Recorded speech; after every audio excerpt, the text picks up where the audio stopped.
अस्सलाम वालेकुम dear students, my name is Mohammad Sarin और मैं आपका कंप्यूटर साइंस का टीचर नैन एकेडमी के प्लेटफॉर्म से। उम्मीद करता हूँ आप सब खैरियत से होंगे। और आज जो हम लेक्चर नंबर 7 डिस्कस करेंगे, लेक्चर नंबर 7 डिस्कस करने से पहले हम लेक्चर नंबर 6 का एक दफा ओवरव्यू ले लेते हैं कि हमने लेक्चर नंबर 6 में क्या क्या बातें डिस्कस की थी। हमने लेक्चर नंबर 6 के अंदर मेनली एक ब्लॉक डिस्कस किया था ट्रिटबिट का, जो इंटरेस्टिंग इंफॉर्मेशन थी उसके अंदर। उनके अंदर हमने एक हमारे पास हमने बात की कि body, human body as a system है और human body as a system है। और इस इंसानी बॉडी के अंदर हमारे पास बहुत से सब सिस्टम है, जिसमें सर्कुलेटरी सिस्टम आ जाता है। सर्कुलेटरी सिस्टम के बाद हमारे पास कार्डियोवास्कुलर सिस्टम आ जाता है, रेस्पिरेटरी सिस्टम आ जाता है और इस तरीके के कुछ और सिस्टम मजीद थे। उसके अलावा हमारे पास जो सेकंड बात हमने डिस्कस की थी वो हमारे पास है कि DNA as a blueprint. DNA blueprint का मतलब मैप होता है। और डीएनए हमारे पास हमारी बॉडी के अंदर जितनी भी चीजें बन रही है, जितने भी सेल हैं, उनको किस तरह पता चलता है कि उन्होंने इसी टाइप के सेल बनना है, क्योंकि हमारी बॉडी डिफरेंट टाइप्स के सेल से मिलकर बनी है। जिस तरह muscle cells, red blood cells, skin cells, kidney cells, liver cells, lung cells, ये सब सेल्स हैं डिफरेंट टाइप के। और हर सेल को किस तरह पता चलता है कि उसने यही वाला सेल बनना है या इसी बॉडी पार्ट का सेल बनना है, वो हमें डीएनए बताता है। ठीक है, तो ये हमने मेनली कुछ इंटरेस्टिंग इंफॉर्मेशन देखी थी।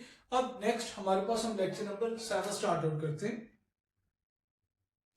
जो हमारे पास लेक्चर नंबर 7 है, अगर हम इसके अंदर देखें तो हम मेनली कुछ लेक्चरों से हम इसके बेसिक कंपोनेंट्स को डिस्कस कर रहे हैं कि सिस्टम के हमारे पास कुछ बेसिक कंपोनेंट्स जो हमारे पास सिस्टम की रिक्वायरमेंट है। ठीक है? क्या है सिस्टम की रिक्वायरमेंट? अब सिस्टम की रिक्वायरमेंट में हमारे पास फर्स्ट ऑब्जेक्टिव है, जिसका मतलब हमारे पास मकसद है। और इसको हम कई दफा देख चुके हैं, पीछे इसके डिफरेंट टाइप्स पे डिस्कस कर चुके हैं। उसके बाद हमने फिलहाल अभी कुछ लेक्चर्स, मेरे ख्याल 2 लेक्चर्स पहले हमने कंपोनेंट्स को भी देखा है, जिसमें हमने कंप्यूटर को एज अ कंप्यूटर सिस्टम को एज अ कंपोनेंट देखा था कि जो हमारे पास कंप्यूटर सिस्टम है उसमें कौन कौन से कंपोनेंट मौजूद होते हैं। और उसके बाद जो हमारे पास थर्ड वन है इन्वायरमेंट। ठीक है, जो आज हमारे पास मेनली हमारा टॉपिक है। ठीक है, हम इन्वायरमेंट को इसके अंदर डिटेल से स्टडी करेंगे और हम अपनी तरफ से पूरी कोशिश करेंगे कि इन्वायरमेंट को आपको इजीली अंडरस्टैंड करवा सकें जितना पॉसिबल हो सकता है। और लास्ट में हमारे पास क्या रह जाएगा, सिर्फ कम्युनिकेशन, जो इंशाल्लाह हम इससे बाद के लेक्चर में डिस्कस करेंगे। हमारे पास environment of a system, first of all अगर हम इन्वायरमेंट ऑफ अ सिस्टम को क्या करें, डिफाइन करना चाहें, तो हमारे पास हम इन्वायरमेंट ऑफ सिस्टम को इस तरह डिफाइन कर सकते हैं कि the environment of a system includes everything. कि हमारे पास जो एक सिस्टम का इन्वायरमेंट है, हमारे पास इंक्लूड का मतलब क्या, शामिल है एवरीथिंग, हर चीज external to the system. External का मतलब होता है बाहर। क्या होता है? बाहर टू द सिस्टम, जो सिस्टम के बाहर मौजूद है, that interact with it. Interact का मतलब होता है कि लिंक कह लें आप। ठीक है, जो हमारे पास सिस्टम को क्या कर रही है, इफेक्ट कर रही है। फॉर एग्जाम्पल हमारे पास अगर हम इन्वायरमेंट को समझना चाहें, अगर ये हमारे पास क्या है, सिस्टम में मौजूद है। ठीक है, तो अब सिस्टम के बाहर हमारे पास इसकी रेंज के अंदर जितनी चीजें मौजूद होंगी, ठीक है, हमारे पास सिस्टम सिस्टम के जो इर्द गिर्द जितना भी, ये इसका क्या है, हमारे पास इन्वायरमेंट है। इन्वायरमेंट एक्सटर्नल इन्वायरमेंट जो सिस्टम के बाहर मौजूद है। हमारे पास जो ये इन्वायरमेंट है, ये हमारे पास करता क्या है, सिस्टम के साथ करता है इंटरेक्ट। इंटरेक्ट का मतलब कि लिंक करता है और सिस्टम की जो फंक्शनिंग है उसको डिस्टर्ब करता है। क्या करता है? डिस्टर्ब करता है। ठीक, तो हमारे पास मेनली ये आप सिस्टम की इन्वायरमेंट की मेनली डिफाइन कर सकते हैं कि हमारे पास जो सिस्टम में इन्वायरमेंट होता है उसका क्या रोल होता है। उसके बाद हमारे पास it consist of all external factors that effect the system operations. Operation का मतलब मैं आपको कई दफा पहले भी बता चुका हूं कि ऑपरेशन का क्या मतलब होता है, काम। क्या मतलब होता है? काम। कि जो एक सिस्टम काम परफॉर्म कर रहा होता है, ठीक है, काम को अगर कोई भी चीज डिस्टर्ब करती है इन्वायरमेंट में से, तो हम उसको सिंपल डिस्कस करेंगे इन्वायरमेंट ऑफ अ सिस्टम में, ठीक है। उम्मीद करता हूँ ये आपको इन्वायरमेंट का कॉन्सेप्ट क्लियर हो गया होगा। फर्दर हमारे पास इसकी कुछ प्रॉपर्टीज है, ठीक है, और साथ में आपको ये भी बताता चलूं कि हमारे पास अगर जब भी हम कोई सिस्टम डिजाइन करते हैं तो हमारे पास फर्स्ट ऑफ ऑल हम इस चीज को लाजमी देखते हैं कि हमारे पास जो सिस्टम है काम करेगा वो किस इन्वायरमेंट में काम करेगा। हम सिस्टम को उसी इन्वायरमेंट के मुताबिक डिजाइन करते हैं, ठीक है। तो हमारे पास सिंपल आगे से प्रॉपर्टीज है। प्रॉपर्टीज हमारे पास they are several properties of a system environment. Environment की बहुत सी प्रॉपर्टीज है that effect system design. Design दोबारा वर्ड आ गया जिसका मतलब क्या होता है मैपिंग कहने हम कि नक्शा वगैरह बनाना है किसी चीज का स्केच बनाना पहले से। That effect system design and it's functionality. Functionality का मतलब क्या होता है हमारे पास जो काम है, ठीक है, जो किसी सिस्टम ने क्या करना है काम परफॉर्म करना है, काम करना है। तो हमारे पास कुछ कैरेक्टरिस्टिक्स ऐसी हैं, प्रॉपर्टीज ऐसी हैं सिस्टम इन्वायरमेंट की, ठीक है, जो हमारे पास क्या करती है जो सिस्टम है उसके डिजाइन स्केच या उसके काम को इफेक्ट करती है, ठीक है। तो हमारे पास इसी बेस पर हमने सिस्टम को मेनली दो मेन प्रॉपर्टीज में डिवाइड किया। First of all statics and dynamic, और सेकंड नंबर पे क्या है हमारे पास डिटरमिनिस्टिक एंड नॉन डिटरमिनिस्टिक, ठीक है। हमारे पास फर्स्ट ऑफ ऑल हम स्टैटिक्स और डायनामिक का कॉन्सेप्ट क्लियर कर लेते हैं। स्टैटिक का मतलब आप समझें कि हमारे पास साकिन, उर्दू में अगर हम स्टैटिक के लिए लफ्ज इस्तेमाल करेंगे तो इस्तेमाल करेंगे साकिन। साकिन का मतलब होता है कि कोई चीज रुक जाना एक जगह पर, ना उससे ज्यादा होना ना उससे कम होना, ठीक है। साकिन का क्या मतलब है कि हमारे पास एक चीज हो गई है कांस्टेंट, कि ना उससे ज्यादा हो रही है ना कम हो रही है। इसके अंदर भी हमारे पास बिल्कुल यही है। स्टैटिक इन्वायरमेंट के अंदर हम क्या देखते हैं इन्वायरमेंट रिमेन्स अनचेंज। रिमेन का मतलब रहता है बाकी, अनचेंज गैर तब्दील, कि हमारे पास ऐसा इन्वायरमेंट जिसमें कोई चेंजिंग नहीं आती। सेकंड नंबर पे हमारे पास क्या है नो चेंजिंग। यही अगेन वही बात लिखी लेकिन सिंपल वर्ड्स में, इन्वायरमेंट रिमेन्स अनचेंज, कि इन्वायरमेंट तब्दील नहीं हो रहा। सेकंड नंबर वही बात लिख रही नो चेंजिंग इन इन्वायरमेंट, अगर कि हमारे पास स्टैटिक इन्वायरमेंट के अंदर जो हमारे पास सिस्टम के इर्द गिर्द जो इन्वायरमेंट मौजूद होता है उसमें कोई चेंजिंग नहीं आती। अब हमारे पास इसमें क्या करता है जो सिस्टम है, ठीक है, वो हमारे पास इंटरनली वर्क करता रहता है। कि सिस्टम का हमारे पास आप याद रखें जो हमारे पास इन्वायरमेंट है इसकी दो किस्म के सिस्टम हो सकते हैं। हमारे पास मेनली दो किस्म के इन्वायरमेंट हो सकते हैं, एक एक्सटर्नल हो सकता है, क्या हो सकता है एक्सटर्नल, और एक हो सकता है इंटरनल, ठीक है। हमारे पास एक्सटर्नल क्या है जो ये सिस्टम है इसके बाहर जितना भी इन्वायरमेंट है ये एक्सटर्नल इन्वायरमेंट है। कौन सा इन्वायरमेंट है एक्सटर्नल इन्वायरमेंट। और ये हमारे पास जो सिस्टम है जिसमें काम परफॉर्म हुआ है इसके अंदर जो इन्वायरमेंट होगा वो क्या होगा इंटरनल, ठीक है, वो क्या होगा इंटरनल। अब इसी एक्सटर्नल और इंटरनल को अंडरस्टैंड करने के लिए हम सिंपल अपनी एक एग्जांपल ले लेते हैं जिस एग्जांपल को आप इजीली अंडरस्टैंड कर सकते हैं। कि हमारे पास मिसाल के तौर पर आप एक क्लासरूम में स्टडी कर रहे हैं, ठीक है, तो क्लासरूम में क्या है क्लासरूम के अंदर क्या है खामोशी है और टीचर पढ़ा रहा है स्टूडेंट को और सब स्टूडेंट पढ़ रहे हैं, ठीक है। तो जो पढ़ाई के लिए हमारे पास जो माहौल चाहिए होता है वो खामोशी वाला ही माहौल चाहिए होता है और उसमें आप इजीली पढ़ भी लेते हैं। लेकिन अगर उसी क्लासरूम के बाहर कुछ लड़ाई झगड़ा हो जाए या कुछ रेडी वाले आ जाएं, ऊंची ऊंची आवाज में गाने बजना शुरू हो जाए, तो आपका जो इंटरनल इन्वायरमेंट है वो उससे क्या होगा डिस्टर्ब होगा, आपकी क्लास क्या होगी डिस्टर्ब होगी। तो सिंपल आपकी क्लास के बाहर जितनी भी चीजें हैं जो आपकी क्लास के सिस्टम को इफेक्ट कर रही है वो उसका क्या है एक्सटर्नल एनवायरनमेंट।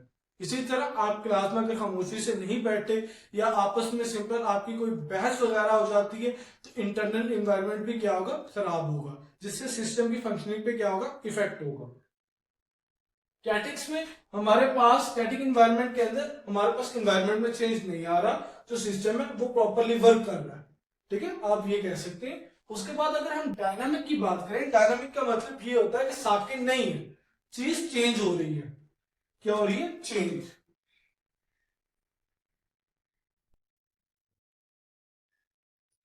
और डायनामिक का क्या मतलब है कि एक चीज में चेंजिंग आ रही है। अब इसको डिफाइन किस तरह किया हुआ है?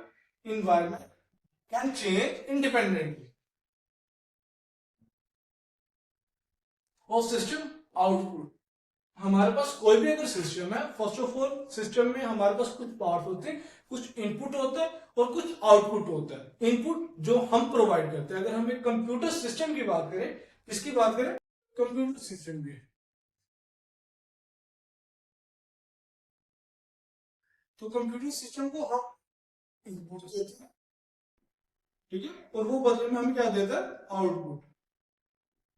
तो हमारे पास, हाँ, हमारे पास जो इन्वायरमेंट है, इंडिपेंडेंटली का मतलब है कि इन्वायरमेंट डिपेंड नहीं करेगा किसी पर, ठीक है, और चेंज होगा।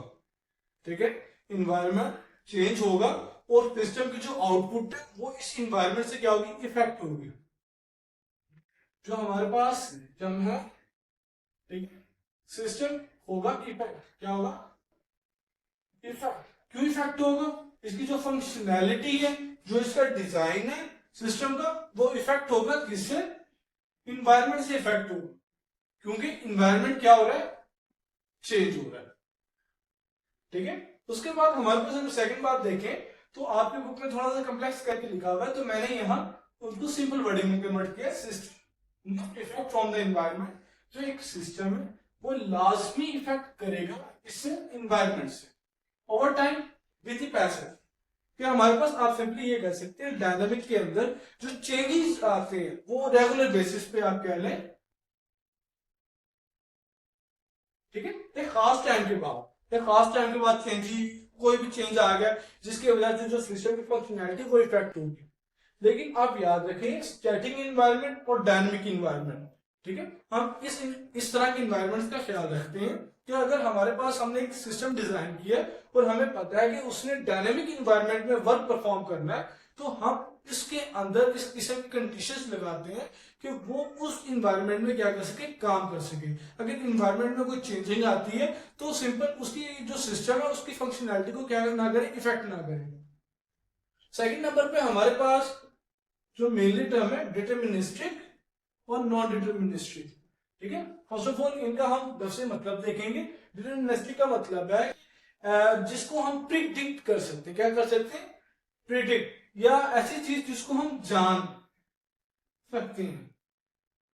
ठीक है, क्या कर सकते हैं? जान सकते हैं, कि या हम पहले से ही पता कर सकते हैं। डिटर्मिनिस्टिक जो हमें पता है, ठीक है, और नॉन डिटर्मिनिस्टिक जो हमें मालूम नहीं है। जो हमें मालूम नहीं है उसको क्या कहेंगे? Non deterministic. ठीक है, डिटर्मिनिस्टिक जो हमें पता है, मालूम है। अब हमारे पास जो डिटर्मिनिस्टिक इन्वायरमेंट है, ये किस तरह का इन्वायरमेंट है? कि हमारे पास ये फुली नाउन होता है। फुली नाउन का क्या मतलब है? कि ऐसा इन्वायरमेंट डिटर्मिनिस्टिक इन्वायरमेंट कहलाता है जिसमें जो चेंजेस होने वाली हैं, जो आने वाली चेंजेस हैं, उनको हम पहले ही प्रिडिक्ट कर लेते हैं। प्रिडिक्ट का मतलब होता है पेश गोई करना। ठीक है, कि हमें उसके बारे में पता होता है कि हम ये चेंजिंग आ सकती है, तो हम अपने सिस्टम को इस तरीके से डिजाइन करते हैं कि जो चेंजेस आए, हमारे पास उन चेंजेस से हमारा जो सिस्टम है उससे कोई इफेक्ट ना हो। Fully noun and certain. Certain का मतलब होता है क्लियर, या हमारे पास वाजिया। आप समझ लें, वाजिया। ठीक है, इम्पैक्ट। इम्पैक्ट का मतलब होता है असर। क्या होता है? असर of its output on the environment. ठीक है, कि हमारे पास जो डिटर्मिनिस्टिक इन्वायरमेंट है, ठीक है, उसमें होता है कि जो आने वाली चेंजेस है हमें पहले से ही मालूम होता है कि ये वाली चेंजेस आ सकती हैं इन्वायरमेंट के अंदर। तो हम सिस्टम को इस तरीके से डिजाइन करते हैं कि वो चेंजेस जो आने वाली है, अब वो सिस्टम को उससे कोई फर्क ना पड़े। ऐसे इन्वायरमेंट को हम बोलते हैं डिटर्मिनिस्टिक इन्वायरमेंट। क्या बोलते हैं? Deterministic environment. और ऐसा इन्वायरमेंट जिसमें हमें चेंजेस के बारे में नहीं पता, ठीक है, अनसर्टेनिटी। अनसर्टेनिटी का मतलब है गैर वाक़िया। क्या आएगा? गैर वाजिब, ठीक है। इनहेरेंट जो हमें सिंपल मालूम ना हो, आप कह लें मालूम ना हो। अनसर्टेनिटी गैर वाजिब। रैंडमनेस का मतलब है कि हमारे पास ऐसी चेंजिंग एनवायरनमेंट में आई है जो हमें मालूम नहीं है। और रैंडमनेस का मतलब है बेतरतीब, बेतरतीब। और प्रोबेबिलिटीज का मतलब है मोस्टली चांसेस, ठीक है। हमारे पास क्या है, चांसेस, इसका मतलब है मौका। आप उर्दू में अगर लिखना चाहें मौका, ठीक है। Of the system output on the environment. Non deterministic को अगर हम सिंपल वर्ड में एक्सप्लेन करना चाहें तो ये सिंपल एक ऐसा एनवायरनमेंट है जिसमें जो चेंजेस आने वाली है, जो सिस्टम को इफेक्ट करेंगी, वो हमारे पास क्या होगी, अननोन होगी और हमें उनके बारे में मालूम नहीं होगा। वो अनप्रिडिक्टेबल है कि हम उनकी पेशगोई नहीं कर सकते कि हमारा जो सिस्टम है वो इन चेंजेस का भी सामना करेगा। तो मेनली हमारे पास नॉन डिटरमिनिस्टिक एनवायरनमेंट में होता है क्या कि जो सिस्टम की फंक्शनैलिटी है वो ज्यादा इफेक्ट होती है।